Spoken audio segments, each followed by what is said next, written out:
Hello friends, welcome to my channel. आज हम लोग चर्चा करेंगे चुनाव आयोग के बारे में। इलेक्शन कमीशन ऑफ इंडिया, जो चुनाव निर्वाचन आयोग है या चुनाव आयोग, इसके बारे में चर्चा करेंगे। ये न्यूज़ में क्यों है? अभी कुछ दिन पहले सुप्रीम कोर्ट ने आदेश दिया है appointment of chief election commission and election commission को लेकर कि आखिर जो भारत के जो चुनाव निर्वाचन आयोग के जो कमिश्नर है, election commissioner, chief election commissioner, इनका अपॉइंटमेंट कैसे होगा। तो जैसा कि आप लोग यहाँ पे लिखा हुआ देख रहे हैं, CEC chief election commissioner, president to appoint CEC chief election commissioners on advice of committee comprising PM, leader of opposition, CGI। ये सुप्रीम कोर्ट का आदेश है कि जो अब प्रेसिडेंट जो अपॉइंट करते हैं जो चीफ इलेक्शन कमिश्नर को और जो अदर इलेक्शन कमिश्नर्स हैं, ये किसके एडवाइस पे? On the advice of a committee. एक कमिटी के एडवाइस पे, सलाह पे अब अपॉइंटमेंट करेंगे प्रेसिडेंट। और उस कमिटी के मेंबर कौन होंगे? प्रधानमंत्री होंगे, जो लीडर ऑफ अपोजिशन।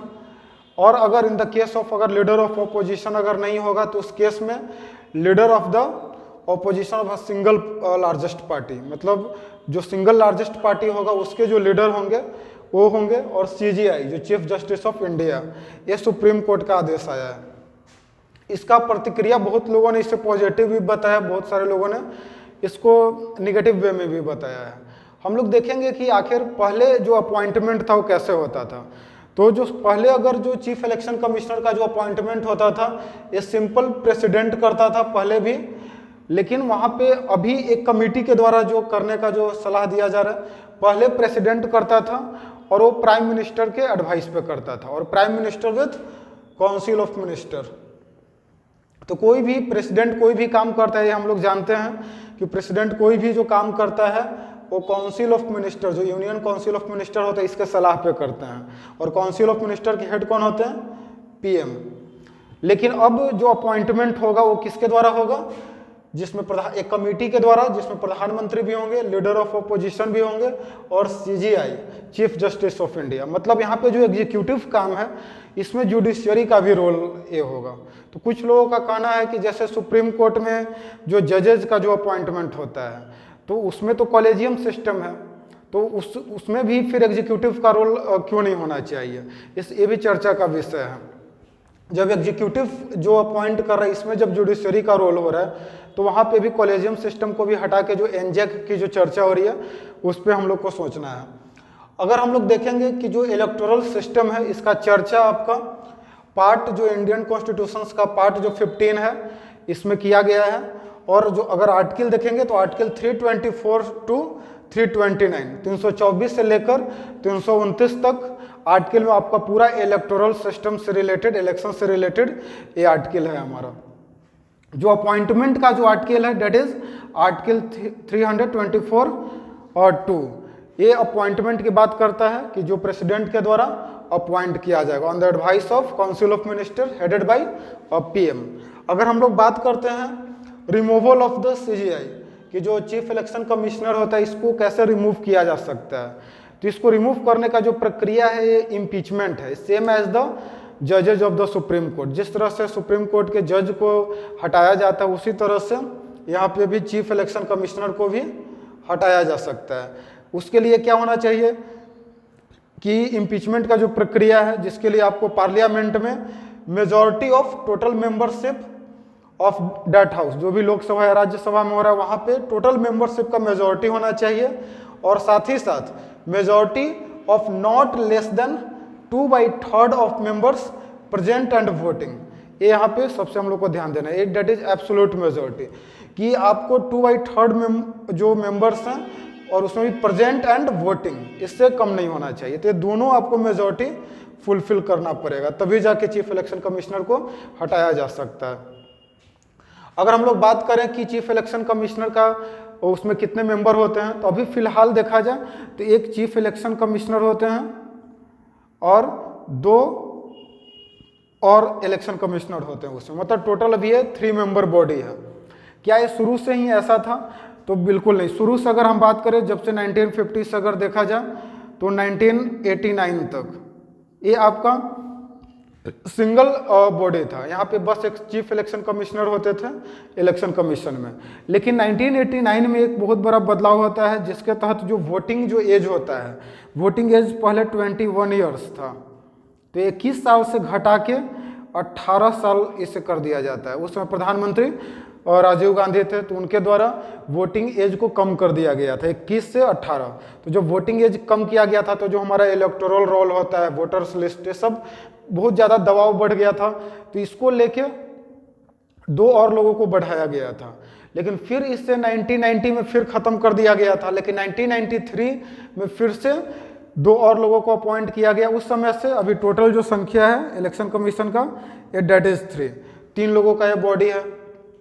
अगर हम बात करें कि इनका काम क्या होता है, कौन कौन से इलेक्शन को कंडक्ट करवाते हैं, तो अगर उसको हम लोग देखेंगे तो जो भी आपका पार्लियामेंट का जो इलेक्शन हो गया, पार्लियामेंट का इलेक्शन हो गया पहला। दूसरा जो स्टेट लेजिस्लेचर का इलेक्शन हो गया आपका, स्टेट लेजिस्लेचर जो राज्य के जो विधानसभा और विधानसभा का जो चुनाव हो गया। पार्लियामेंट दोनों आ जाएगा, लोकसभा राज्यसभा। फिर तीसरा प्रेसिडेंट का जो इलेक्शन है आपका,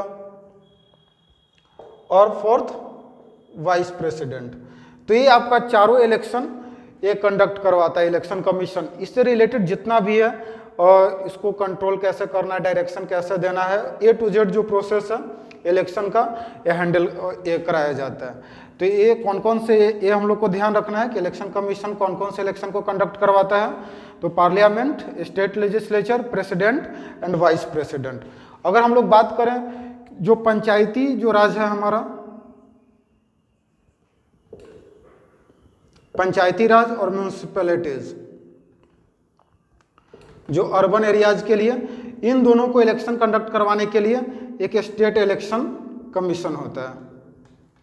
एक स्टेट इलेक्शन कमीशन होता है जो हर राज्य में अलग अलग ये होता है। तो वहाँ के जो लोकल जो गवर्नमेंट का जो चुनाव होता है, पंचायती राज, म्यूनिसिपैलिटीज, इसको कंडक्ट करवाता है। इसके लिए सेपरेट है, तो ये भी हम लोग को ध्यान देना होगा। अगर यहाँ पे अब बात किया जाए इस कमेटी का, तो इस कमेटी हम लोग देख चुके हैं इतने मेंबर हैं। अब यहाँ पे चर्चा यही है कि ये कब तक होगा, कि जब तक पार्लियामेंट, और ये भी आदेश दिया गया है कि सुप्रीम कोर्ट इस पे कोई सख्त अपॉइंटमेंट का एक ट्रांसपेरेंट और अकाउंटेबल मैकेनिज्म से रिलेटेड एक कानून लाए। अब ये क्यों आखिर ये कमेटी बनाया गया, क्यों सुप्रीम कोर्ट ये आदेश दिया था, तो उसका कहना था कि इस पे बहुत सारे पिटीशन जो पब्लिक इंटरेस्ट लिटिगेशन होता है वो फाइल किया जा रहा था, कि जो अपॉइंटमेंट का जो पूरा प्रोसेस है इसको कैसे ट्रांसपेरेंट और अकाउंटेबल बनाया जाए। फिर सुप्रीम कोर्ट ने एक और आदेश दिया है कि एक्सपेंडिचर से रिलेटेड जो इलेक्शन कमीशन का जो एक्सपेंडिचर होता है, क्योंकि हमारे यहाँ अगर भारत में देखा जाए हर साल चुनाव होते रहते हैं। कभी आपका लोकसभा का चुनाव होता है, जनरल इलेक्शन होता है, कभी आपका स्टेट इलेक्शन होता है, कभी पंचायती राज का इलेक्शन होता है। तो भारत में कोई ऐसा साल नहीं है कि जब इलेक्शन नहीं हो, हमेशा एक इलेक्शन मोड में हमारा देश रहता है, हमेशा इलेक्शन होते रहता है। तो काम बर्डन भी है इलेक्शन कमीशन के पास। तो एक्सपेंडिचर, कोई भी जो इलेक्शन जब होता है तो उसमें बहुत सारा पैसा खर्च होता है सरकार का। तो इसके लिए एक बताया जा रहा है, सुप्रीम कोर्ट का आदेश है कि एक अलग सचिवालय बनाया जाए, एक इंडिपेंडेंट सेक्रेटेरिएट बनाया जाए जो एक्सपेंडिचर से रिलेटेड हो, जिसको जो हमारा जो कंसोलिडेटेड जो फंड है इंडिया का, CFI, consolidated fund of India, उससे डायरेक्ट ये सेक्रेटेरिएट पैसा निकाल सकता है। गवर्नमेंट के ऊपर इससे डिपेंडेंट एक्सपेंडिचर को लेके न रहना पड़े। फाइनेंशियल जो वो है वो अपना एक इंडिपेंडेंट होना चाहिए। तो इसको भी लेके आदेश दिया गया है। तो आई होप आपको ये वीडियो अच्छा लगा होगा, और ये बहुत ही जरूरी है लोकतंत्र में। जो हमारा एक जो CEC जो इलेक्शन कमिश्नर का जो पोस्ट होता है, चीफ इलेक्शन कमिश्नर का, इलेक्शन कमिश्नर का, ये डेमोक्रेसी को मजबूत रखने में, डेमोक्रेसी को बनाए रखने में काफ़ी एक अहम भूमिका अदा करता है। और यहाँ पे सरकार का ये दायित्व है कि एक इंडिपेंडेंट और परमानेंट ये जो बॉडी है, एक इंडिपेंडेंट ये होना चाहिए, इस पर किसी का कंट्रोल नहीं होना चाहिए, कोई एग्जीक्यूटिव का कंट्रोल नहीं होना चाहिए। अगर हम लोग पिछले अगर समय देखें तो बहुत सारे चीफ इलेक्शन कमिश्नर का अपॉइंटमेंट विदिन 24 आवर्स कर दिया गया। अभी पिछले जो चीफ इलेक्शन कमिश्नर का अपॉइंटमेंट किया गया था, विदिन 24 आवर्स उनका पूरा प्रोसेस कंप्लीट कर दिया गया था। तो इसमें ट्रांसपेरेंसी नहीं है। तो आई होप आपको समझ में आ रहा हो कि एक ऐसा व्यवस्था बनाना है जिसमें अकाउंटेबिलिटी और ट्रांसपेरेंसी हो और एक इंडिपेंडेंट मैकेनिज्म हो, मतलब इसके ऊपर किसी का कंट्रोल नहीं होना चाहिए। लेकिन अब समस्या अब यही आता है फिर कि अगर इस कमेटी में जब सीजीआई आ रहा है तो रोल ऑफ जुडिशियरी यहाँ पे इंटरफेरेंस हो रहा है।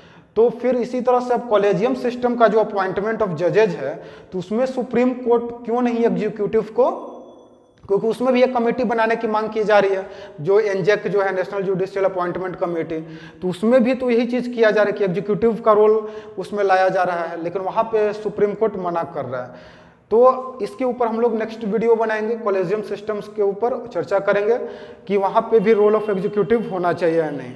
तो आई होप आपको ये वीडियो अच्छा लगा होगा। बहुत बहुत धन्यवाद।